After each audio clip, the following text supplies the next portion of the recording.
Hello, and welcome to the Courtroom Chronicles of South Africa.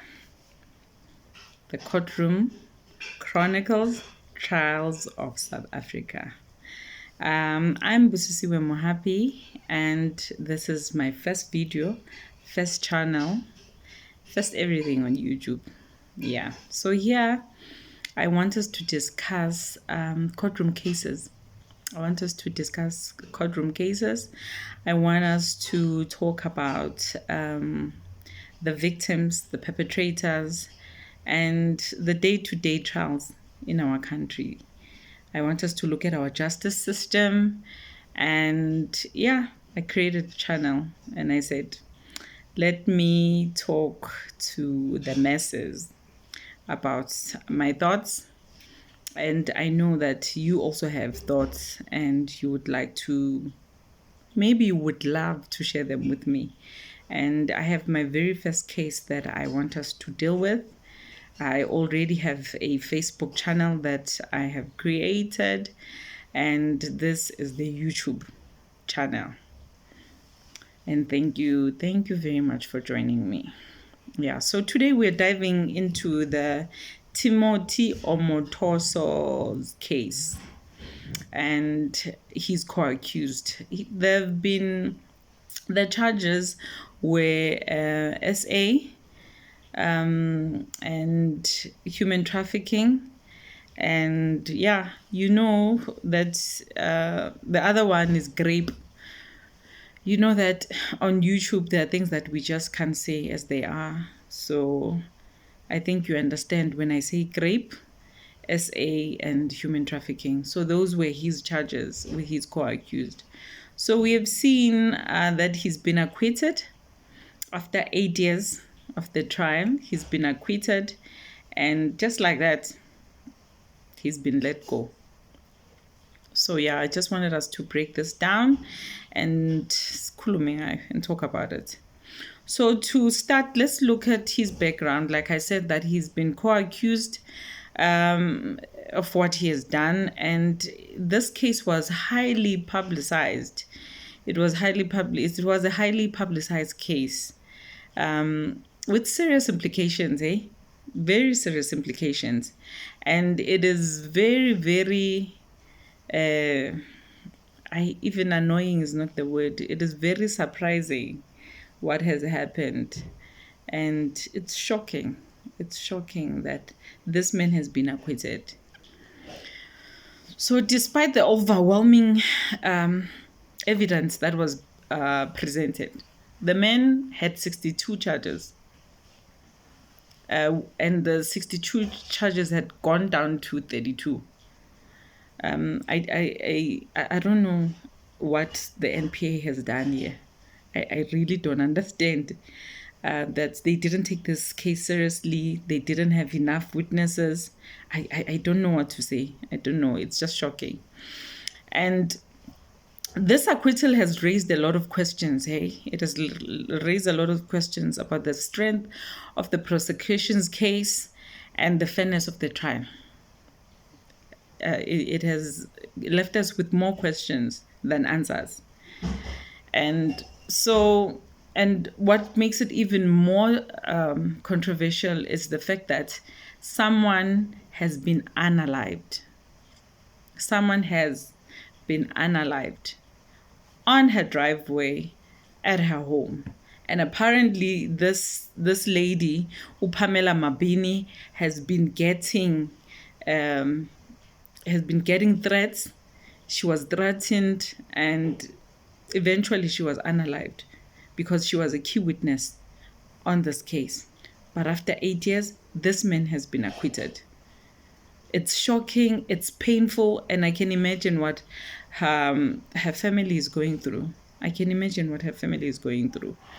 So this has just deepened the mystery surrounding the case and has raised suspicions also.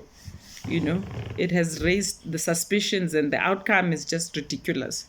It's just ridiculous. So the murder of the witness, it is just even a serious blow to justice. a serious blow to justice. And it has left us wondering, Uguti, what are the possible connections between the crime and the legal proceedings? You are a key witness to a case. Now you've been unalived, and we are left with questions. Like I said, we're just thinking maybe it's this, maybe it's that.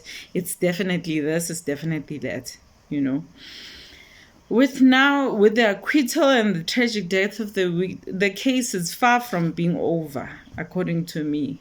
But the man has been acquitted.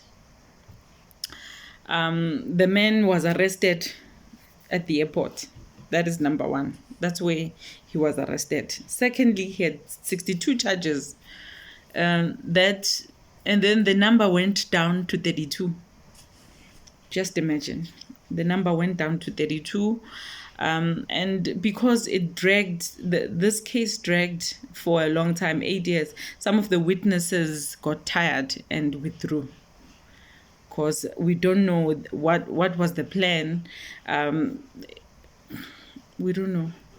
But this is what has happened, and it is very, very, very painful. And another thing that is very disturbing for me is that normally a cross-examination takes 9 days. But on this case, they said it took 1.5 hours. 1.5 hours. That's how long it took. So this shows that the prosecution was not prepared. And the prosecutor, one of the prosecutors here, it is said that he or she has 14 years experience as a prosecutor, but didn't know what is the definition of rape. Can you imagine? A whole prosecutor who has been working with victims, or who has been working in the legal system for 14 years, not knowing what the word rape means. Google is there.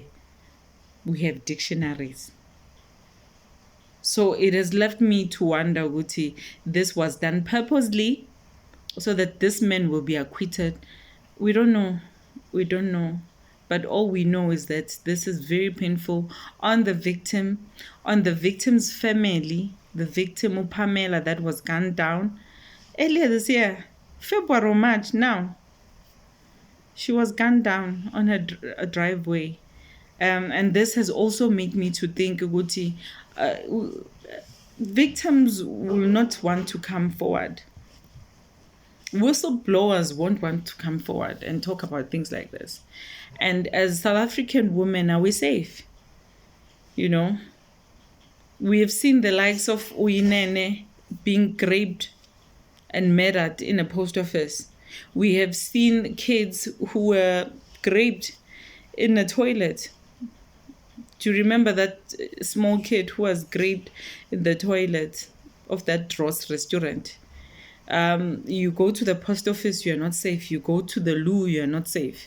Utkwetwe's case is also very disturbing and sickening. That case, it happened at school. The child doesn't even remember what happened. And this man did all these things in church. This pastor Omotoso, Timothy Omotoso. This happened in church. So where are we safe? Bantase? It's very disturbing. It's very sad. And I don't know. I don't know. But I'm hoping as we speak and we talk about these things, we'll have some enlightenment and talk more about it. So thank you very much for tuning in to my first video on Courtroom Chronicles. Courtroom Chronicles. If you found this video informative, don't forget to subscribe, to like, and hit that notification button. I'd love to hear your thoughts. I'd love to hear what you think. And Gosipilini, this was my first video ever. And I'll see you in the next one. Thank you very much.